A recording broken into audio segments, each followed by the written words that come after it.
Professor Price, Communications 1443, December 9th, 2025.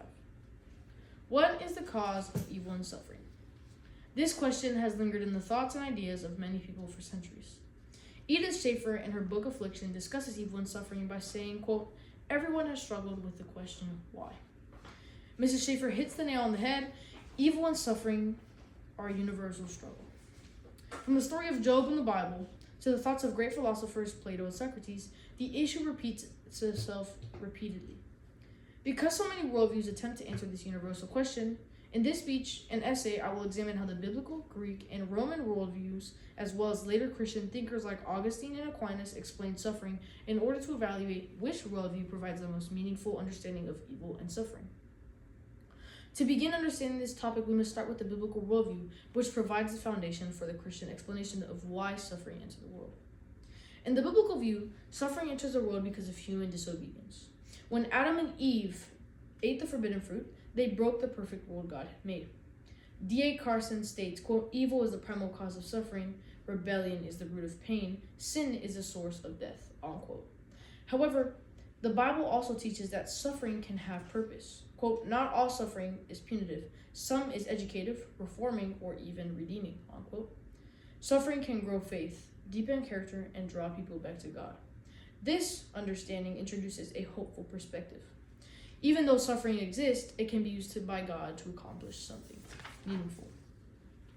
The Bible also shows God entering human suffering through Jesus Christ, who endured pain on the cross to bring redemption to his people. Quote, "For God so loved the world that he gave his one and only Son, for whoever believes in him shall not perish but have everlasting life." Furthermore, Scripture promises that evil will not last forever. God will one day create a new heaven and a new earth where there is no more pain. Revelation declares, quote, "He will wipe every tear from their eyes. There will be no more pain or crying or death." This worldview presents a God who willingly suffers for his people and provides not only an explanation for suffering, but also guarantees an end to it. While the biblical view presents suffering as purposeful and redeemable, the way the Greeks understood suffering is entirely different.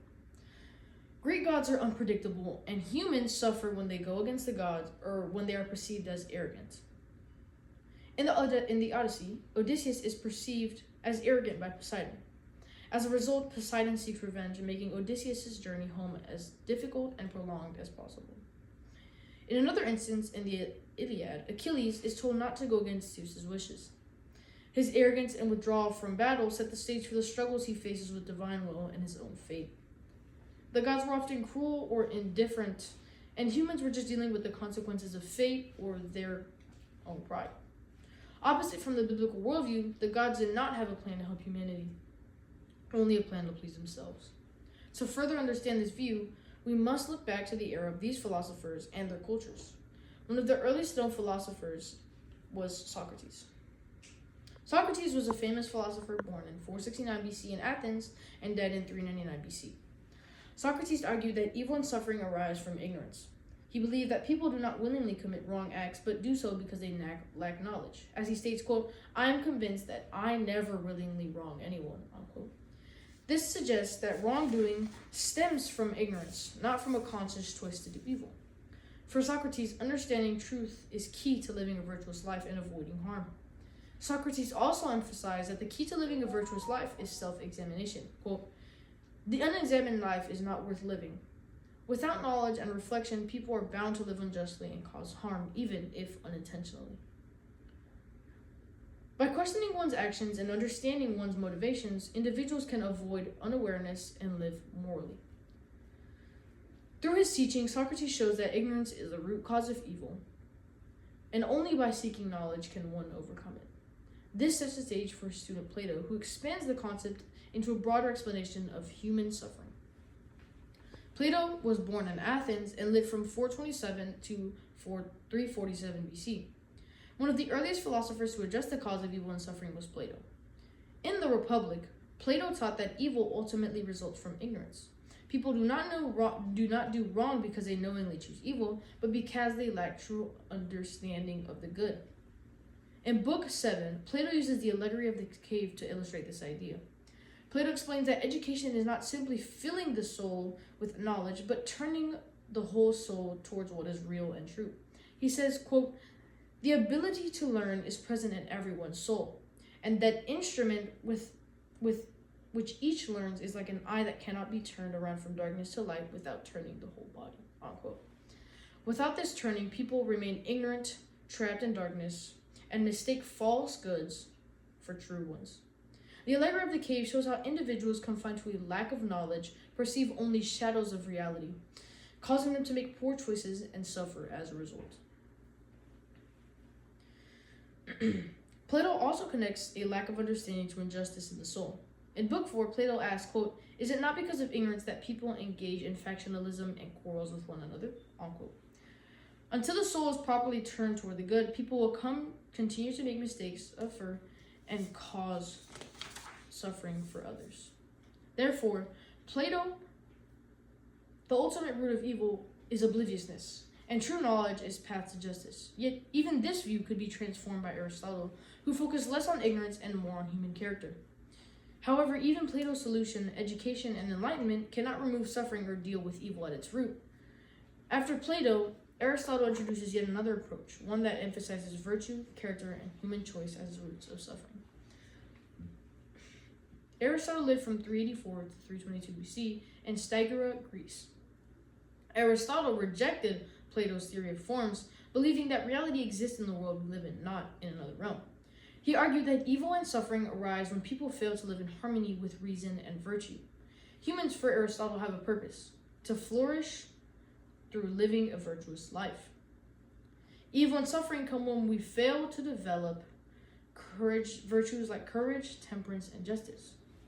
Aristotle believed that people may choose evil due to poor upbringing, bad habits, or uncontrolled desires, not just ignorance. Historian Frederick Copleston writes in A History of Philosophy, quote, "Suffering can also come from external factors like misfortune, but true happiness depends on virtue," unquote. This demonstrates that for Aristotle, happiness is not about external circumstances, but about nurturing virtue within. He emphasized that understanding the causes of suffering based in human choice and character is key to grasping its nature. When we understand the causes of suffering, often linked to our moral choices, we can overcome it and live more virtuous lives. Moving from the Greeks to the Romans, we see yet another approach, one shaped not by philosophy alone, but by destiny and divine will.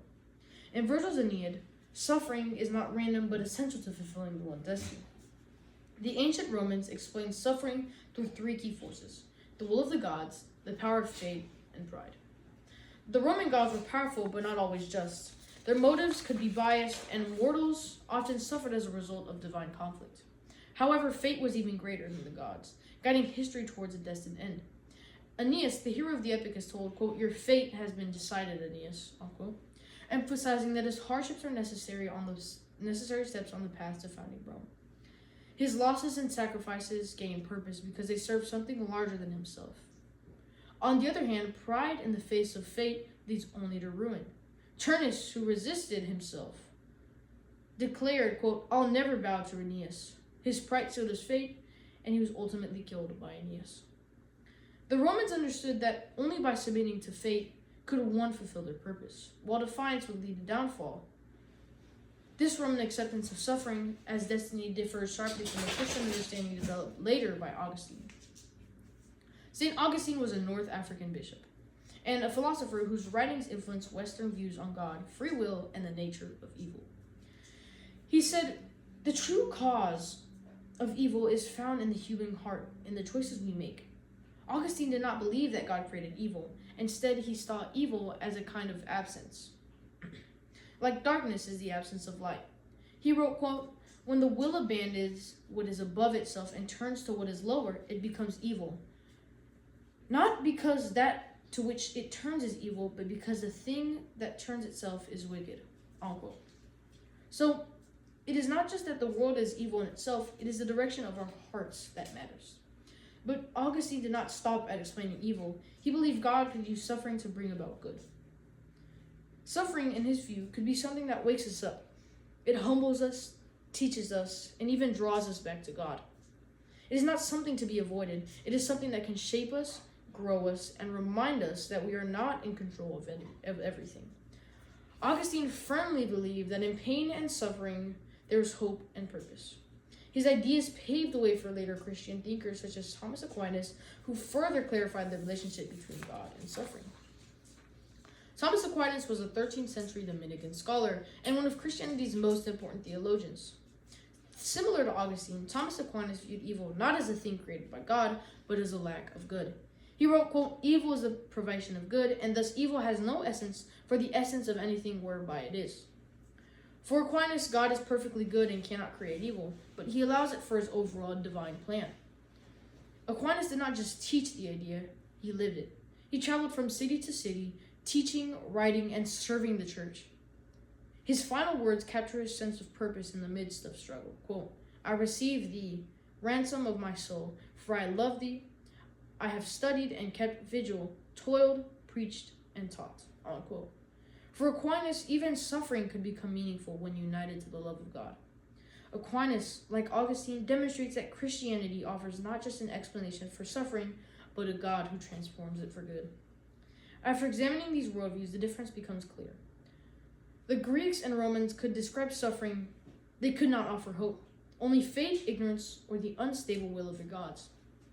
Even philosophies on its own could not overcome suffering or promise justice. In contrast, the Bible worldview explains where suffering comes from, shows how God can use it for good, and promises a day when suffering will end forever.